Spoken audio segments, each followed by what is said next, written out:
అంటే ఇప్పుడు నేను ఆ క్యారెక్టర్లో ఉన్నాను కదా, ఏ ఇండివిజువల్ ఉన్నా కూడా ఆ క్యారెక్టర్కి ఇప్పుడు ఈ సినిమాకు ఉన్న ప్లాట్కి ఎవడైనా అలాగే రియాక్ట్ అవుతుంది. సో జెన్యున్ రియాక్షన్ ఎవరైనా సరే, మనలో ఎవరన్నా ఒకరైనా సరే అలాంటి సిచ్యువేషన్ అలాగే రియాక్ట్ అవుతుంది. అదొకటే మెయిన్ పాయింట్. అంటే నాకు వచ్చిన హై అనిపించిన పాయింట్ అదొక పాయింట్. అందువల్ల చూస్ చేసుకోవడం తప్ప దీనికి స్పెసిఫిక్ రీజన్స్ అయితే ఏం లేదు. అది ఆ ఐడియాకి మాత్రం చైతన్య గారికి ఇవ్వండి క్రెడిట్. అంటే ఆ లవ్ స్టోరీ దాంతోపాటు ఒక చిన్న బ్యాక్డ్రాప్ ఉంటుంది, యాక్షన్ బ్యాక్డ్రాప్. అదంతా ఒక లోగోలో చెప్పాలనేది ఆయన కంటెంట్. సో ఆయన ఐడియానే అది లోగో. సినిమా మొత్తం 2 గంటల సినిమా 2 నిమిషాల్లో చెప్పేసి అది ఇట్స్ ఒక రకంగా చెప్పాలంటే ఇట్స్ డైరెక్టోరియల్ వెంచర్. బాగా మీ రోల్ గురించి చెప్తారా? రోల్ మీకు ట్రైలర్లు చూసినప్పుడు కూడా బాయ్ నెక్స్ట్ డోర్ అని ఉంటుంది చూసారండి. అంతే అండి, సింపుల్గా. అంటే నలుగురితో పాటు అలా వెళ్తూ ఉంటుంది. బట్ ఒక సిచ్యువేషన్ వచ్చినప్పుడు మాత్రం రియాక్ట్ అయిన దగ్గర నుంచి వేరే లెవెల్లోకి ఉంటుంది.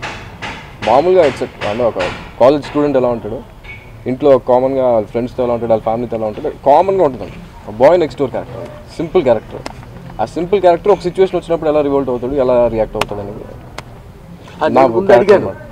ఈ హీరోగా చేస్తున్నావు నువ్వు, కొంచెం మరి బాడీ గీడీ ఇదంతా ఉండాలి కదరా, జిమ్ములకి వెళ్ళి అయ్యో అన్నీ నేర్చుకుంటారు కదా జనరల్గా. నాకు మీ అందరికీ తెలుసు, నేను ఎవ్వడు ప్రపంచంలో నమ్మని విషయం ఏంటంటే నేను సినిమాలు చూడండి.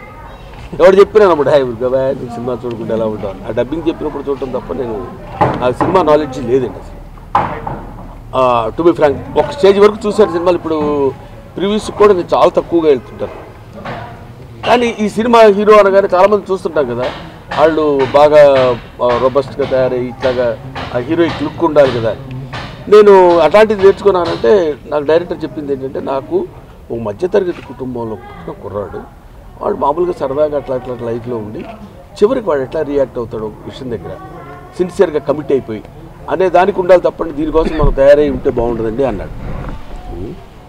అది కంటిన్యూస్గా జరుగుతూనే ఉందండి. ఆ లెర్నింగ్ ప్రాసెస్ అలా కంటిన్యూ అవుతూనే ఉంది. ఈ లోపు ఏంటంటే నా జిమ్, డాన్స్, ఫైట్స్ ఈ ప్రాక్టీస్ చేస్తూ కథలు వింటూ ఉన్నానండి.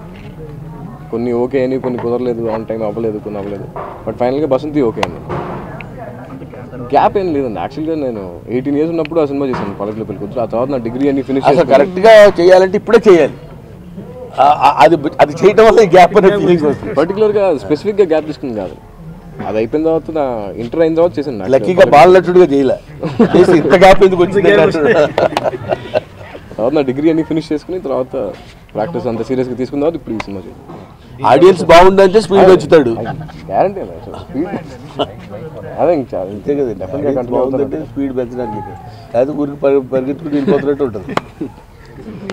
హైలైట్స్ అంటే బసంతి హైలైట్ ఫిలిం అంటే టైటిల్.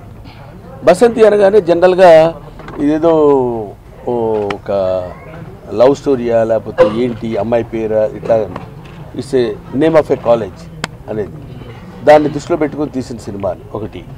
రెండోది, ఈ సినిమాలో హైలైట్ డెఫినెట్గా డైరెక్టర్ తర్వాత చెప్పాలంటే మ్యూజిక్ డైరెక్టర్ మణిశర్మ గారు. ఆయనే నాతో అన్నాడు, ఇది నాకు నా కెరీర్లో వన్ ఆఫ్ ది బెస్ట్ వస్తుందండి, అంత బాగుందండి అన్నాడు. నిజంగా నిన్న సినిమా చూసినప్పుడు నేను ఇంతకుముందు ఎప్పుడు మాట్లాడాల, మొన్న సినిమా చూస్తే నిజంగానే ఎవరు ఇందులో వాళ్ళని వాళ్ళు ఎక్కువ చేసుకుని మాట్లాడింది ఏమి అనిపించలేదు. అదొకటి. టోటల్ ప్రాజెక్ట్ మొత్తానికి ఎంటైర్ యూనిట్ వాళ్ళు చేసిన ఈ సినిమా చూస్తుంటే సడన్గా మనకి ఆ సినిమాలో వినాయక్ కనపడతాడు. అనుకునే లోపు మళ్ళీ ఒక అద్భుతమైన ఇంకొక డైరెక్టర్ కనపడతాడు.